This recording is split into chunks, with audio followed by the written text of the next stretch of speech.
అందరికీ జై శ్రీరామ్. రీసెంట్గా 23 సినిమా చూడడం జరిగింది. Real story. సినిమాని సినిమాలాగే చూడాలా, సినిమాల ఎంటర్టైన్మెంట్ మాత్రమే చూడాలా, సినిమాలో నేర్చుకునేటి ఏమీ లేదా?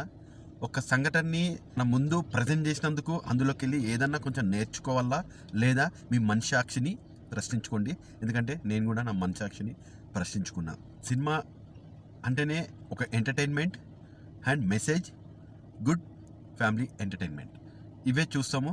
మంచి మెసేజ్, సమాజానికి పనికొచ్చే సినిమాలు కొన్ని వస్తాయి, అవి అరుదుగా వస్తాయి.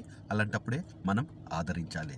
ఎందుకంటే ఆదరించకపోతే మళ్ళీ అలాంటి సినిమాలు తీయడం సాహసం ఎవరు చెయ్యరు.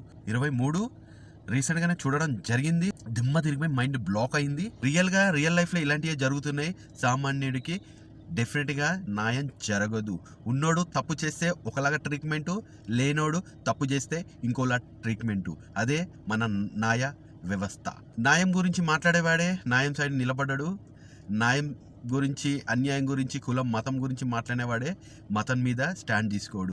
షో చేయడమే రాజ్యాంగం రాసింది, ఎవ్వడు పాటించడు. సో అరుదుగా చాలా కొంతమంది ఉంటారు. అలాంటి వాళ్ళని మనం కూడా మార్చేస్తాం.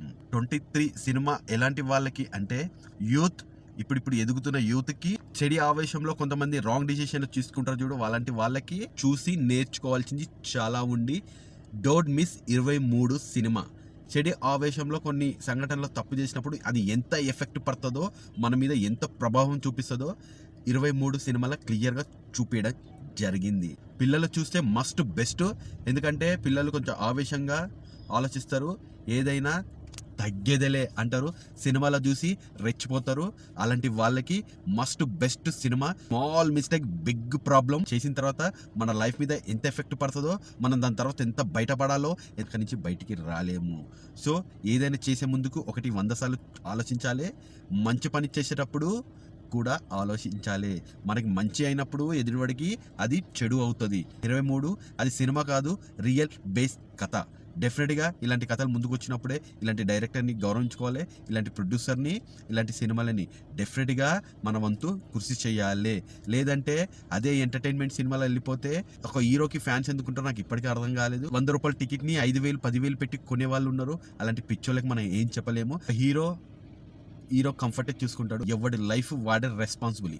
రేపు ఏదైనా తప్పు చేసి ఏ హీరో నీ ముందుకు రాడు, ఏ హీరో నేను కలవడానికి రాడు. లాస్ట్కి మనకి అమ్మ నాన్న మన ఫ్యామిలీయే తోడుగా నిలబడుతుంది. అది నువ్వు చేసిన తప్పైనా రైట్ అయినా. మీకు అర్థమైంది అనుకుంటున్నాను.